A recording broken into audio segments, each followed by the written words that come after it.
Agar komunikasi daring dapat berjalan dengan baik, ada beberapa persyaratan komponen yang harus disiapkan. Yang pertama adalah hardware. Terus yang kedua adalah software. Yang ketiga adalah brainware. Terus yang keempat adalah koneksi internet.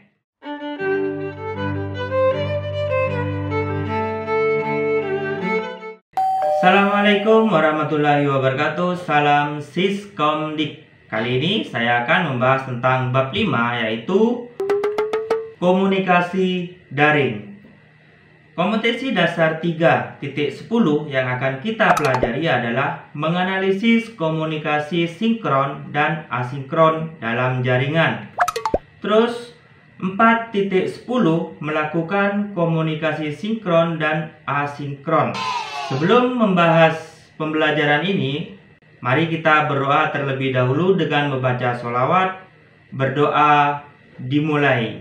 Allahumma sholli sholatan kamilatau wa sallim salaman taman ala sayyidina Muhammadin alladzi tanhalu bihil uqadu wa tanfariju bihil kurabu wa tuqda bihil hawaiju wa tunalu bihi raghaibu wa husnul hawatimi wa yustasqal ghamamu biwajhihil karim wa ala alihi wa sahbihi fi kulli lamati wa nafasim bi adadi kulli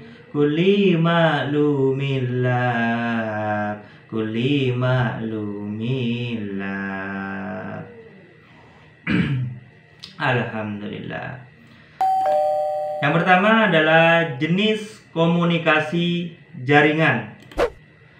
Komunikasi adalah salah satu cara menyampaikan ide atau gagasan kepada orang lain melalui media tertentu. Dahulu, komunikasi dilakukan secara langsung, yaitu mengharuskan seseorang bertemu langsung dengan teman bicaranya. Dan kini telah berubah menjadi komunikasi tidak langsung atau komunikasi jarak jauh dengan menggunakan teknologi jaringan. Meskipun tidak langsung bertatap muka dalam berkomunikasi, kita bisa bertegur sapa, mengirim pesan, surat, berbagi file, dan lain-lain. Teknologi jarak jauh ini dipelopori oleh Alexander Graham Bell yang berhasil menciptakan telepon analog. Pada tahun 90-an terjadi evolusi atau perubahan secara besar-besaran ketika orang-orang dapat berkomunikasi melalui jaringan dengan menggunakan aplikasi khusus seperti Yahoo Messenger dan lain-lainnya. Komunikasi dengan jaringan ini disebut sebagai komunikasi daring atau dalam jaringan. Dan sekarang, internet dapat digunakan sebagai sambungan komunikasi seperti browsing, surat elektronik atau surel, chatting, video call, dan lain sebagainya. Komunikasi daring dapat dibedakan menjadi dua macam, yaitu sebagai berikut. Yang pertama adalah komunikasi daring secara sinkron atau serempak. Komunikasi ini dilakukan dalam waktu bersamaan oleh pengirim data dan penerima data secara terus-menerus. Berikut bermacam-macam komunikasi sinkron. Yang pertama, chatting. Chatting adalah komunikasi berbasis teks, gambar, emoji, terus audio, video yang dilakukan antara dua pengguna atau lebih pada teknologi jaringan atau internet. Chatting bisa terjadi antara seorang user dengan user lainnya atau sering disebut dengan istilah japri atau jalur pribadi. Di samping chatting secara individu, kita bisa melakukan chatting dalam sebuah grup. Aplikasi yang digunakan untuk chatting seperti WhatsApp, Telegram, Yahoo Messenger, NetMeeting, BBM, dan lain sebagainya. Terus yang kedua adalah telekonferensi. Telekonferensi dalam telekomunikasi merupakan pertemuan berbasis elektronik secara langsung atau live di antara dua atau lebih pengguna yang dihubungkan dengan suatu sistem telekomunikasi. Pengguna telekonferensi memiliki kelebihan efektivitas biaya dan waktu. Telekonferensi dapat berbentuk audio dan video.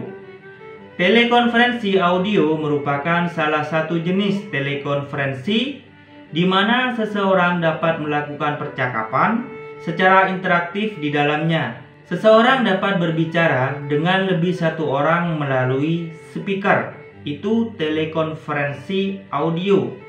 Sedangkan dalam telekonferensi video, para pengguna dapat saling melihat gambar atau video dan saling mendengar melalui peralatan kamera, monitor, dan pengeras suara masing-masing. Yang ketiga adalah video konferensi. Merupakan cara berkomunikasi dengan sambungan data audio dan video. Pada kondisi ini, pengguna yang satu dengan yang lainnya dapat saling melihat. Aplikasi yang digunakan seperti aplikasi Skype, Hangout, Cisco Webex, dan lain sebagainya.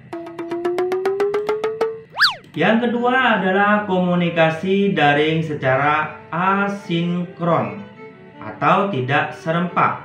Adalah jenis komunikasi digital yang dilakukan secara tidak langsung dan mengalami masa jeda. Ada jedanya ya. Nah, setelah menerima pesan, penerima tidak segera merespon atau membalas pesan tersebut.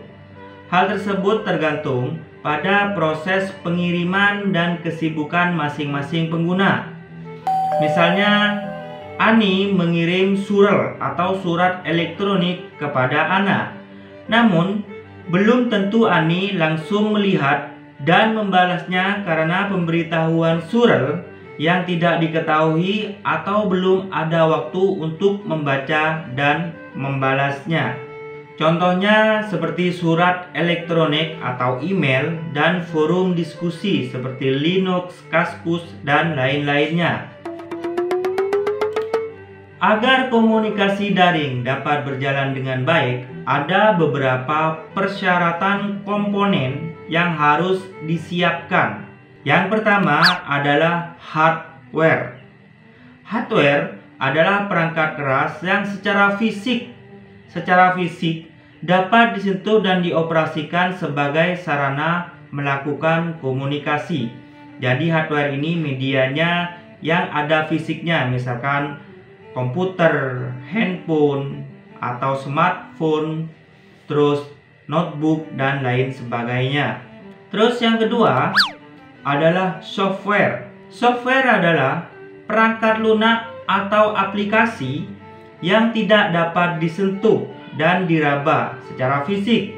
Fungsi software atau aplikasi adalah menjembatani perintah user kepada hardware seperti sistem operasi, terus aplikasi komunikasi seperti WA, Facebook, Instagram, Skype, dan lain-lain. Yang ketiga adalah brainware. Brainware atau pengguna yang memiliki kemampuan menggunakan teknologi komunikasi. Pengguna harus dapat mengoperasikan hardware dan software.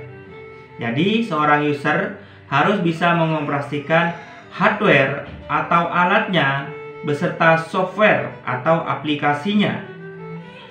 Terus yang keempat adalah koneksi internet. Setelah hardware, software, brainware terpenuhi, maka selanjutnya yang harus dipenuhi adalah sambungan internet.